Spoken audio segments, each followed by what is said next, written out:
Direktur Utama PT Pelindo II, RJ Lino ditetapkan sebagai tersangka oleh Komisi Pemberantasan Korupsi. Lino diduga melakukan tindak pidana korupsi dan pengadaan kue kontainer keren QCC tahun 2010 dan mengakibatkan kerugian negara senilai 60 miliar rupiah. Dalam pengembangan penyelidikan, KPK menemukan 2 alat bukti yang cukup untuk menetapkan RJ Lino sebagai tersangka. Surat perintah penyidikan ditandatangani pimpinan KPK pada 15 Desember 2015. Dalam kasus itu, Lino diduga melawan hukum dan menyalahgunakan wewenang untuk memperkaya diri sendiri dan korporasi.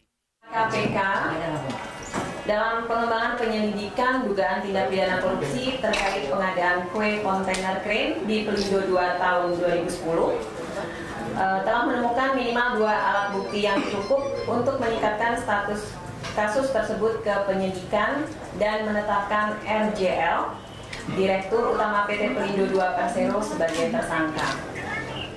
KPK menegaskan bahwa kasus dugaan korupsi PT Pelindo II ini tanganinya berbeda dengan kasus yang tengah berjalan di Bareskrim Polri.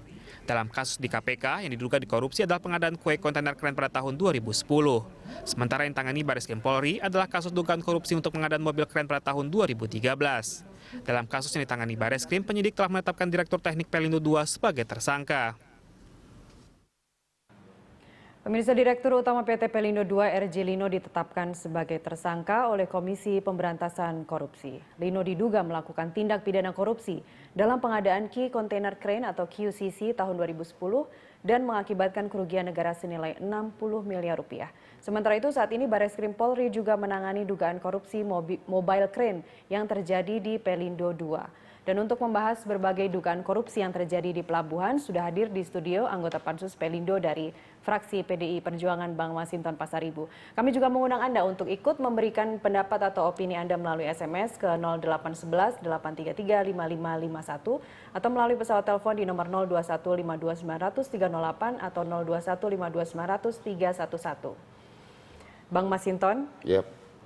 Selamat pagi, terima kasih sudah hadir di studio. Iya, pagi Mbak. Sekarang DPR sudah mulai reses dan Pak Lino sudah menjadi tersangka. Yeah. Apakah ini artinya Anda bisa istirahat dulu selama reses sampai menunggu nanti Januari 2016 mulai aktif lagi? Kalau reses itu kan tetap kerja sidang di luar gedung DPR kan, ke konstituen di Dapil. Ke konstituen di Dapil, Yeah. Tapi Dapil Anda? Di Jakarta, jadi enak. Di Jakarta. Iya.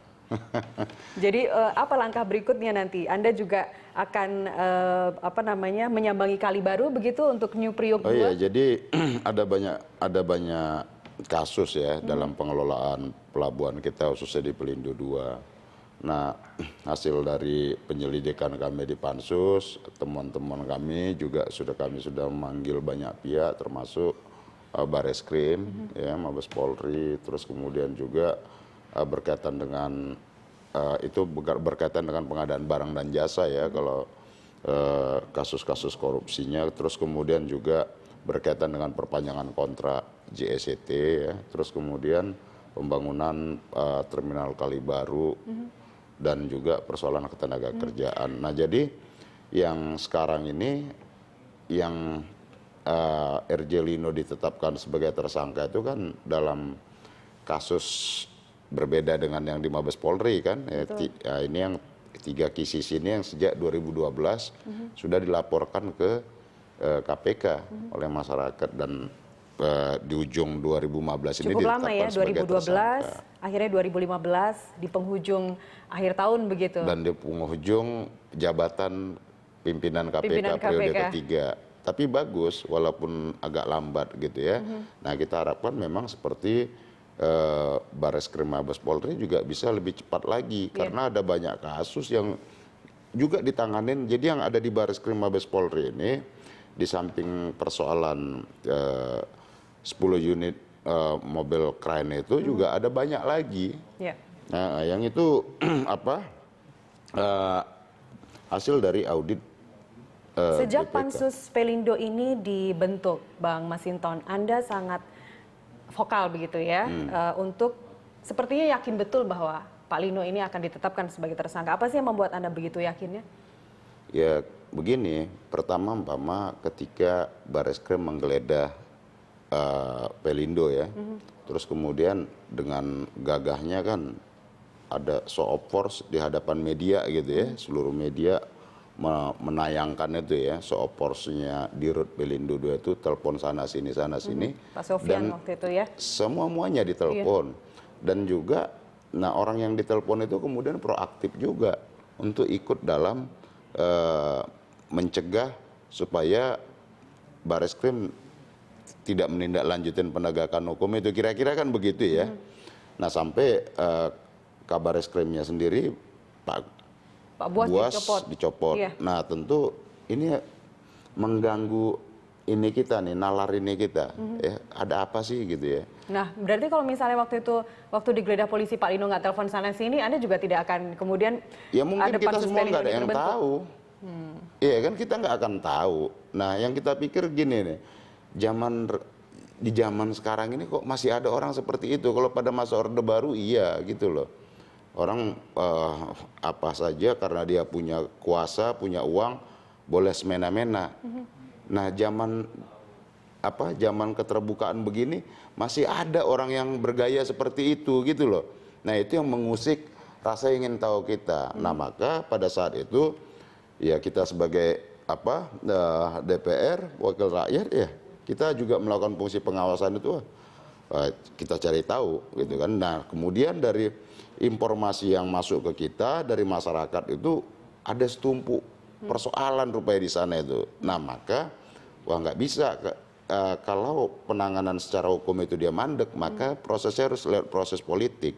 Nah maka saya menggunakan hak konstitusi saya itu untuk mendorong pembentukan pansus angket tentang Pelindo 2. Bang, bukannya saat penggeledahan itu kita kembali urut sedikit ke belakang karena Bang Masinton tadi menyinggung sedikit mengenai penggeledahan oleh Bareskrim Polri waktu itu. Bukankah show of force yang Anda sampaikan tadi itu menunjukkan bahwa sebenarnya Pak Lino memang tidak ada apa-apa di sini, semuanya serba transparan. Makanya beliau bisa menyebutkan bahwa Pak Sofyan kalau tidak disampaikan ke Presiden saya mundur loh besok. Ya, itu bukannya salah satu begini, indikasi. Kalau ini kan polisi menggeledah itu dalam rangka penegakan hukum. Orang digeledah juga belum tentu bersalah. Betul. Iya kan? Kalau dia tidak bersalah, geledah saja. Gitu loh, nggak perlu seopor telepon sana, telepon sini minta perlindungan, ya. Dan itu kan terjadi. Kita nggak